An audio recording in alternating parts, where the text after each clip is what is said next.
Percy and Harold. Percy worked hard at the harbour. Toby helped, but sometimes the loads of stone were too heavy, and Percy had to fetch them for himself. Then he would push the trucks along the quay to where the workmen needed the stone for their building.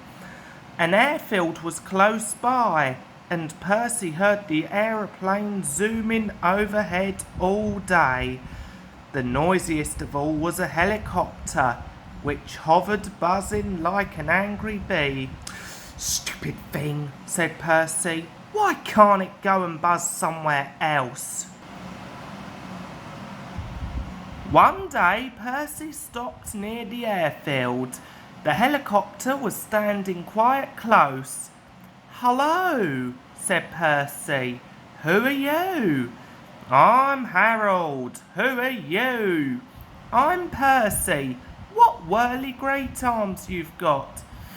"They're nice arms," said Harold, offended. "I can hover like a bird. Don't you wish you could hover?" "Certainly not. I like my rails, thank you." "I think railways are slow," said Harold in a bored voice. "They're not much use and quite out of date." He whirled his arms and buzzed away. Percy found Toby at the top station arranging trucks. "I say, Toby," he burst out, "that Harold, that stuck-up whirlybird thing, says I'm slow and out of date. Just let him wait. I'll show him." He collected his trucks and started off, still fuming. Soon above the clatter of the trucks they heard a familiar buzzing.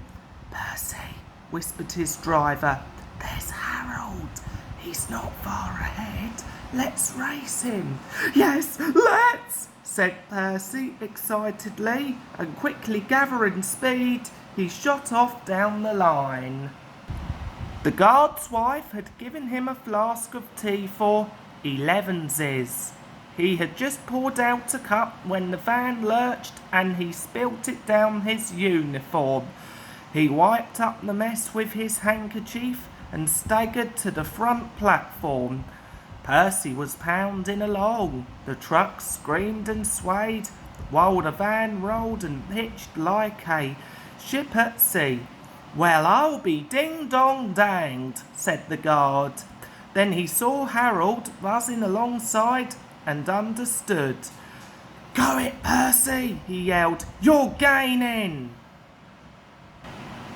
Percy had never been allowed to run fast before. He was having the time of his life. "Hurry, hurry, hurry," he panted to the trucks.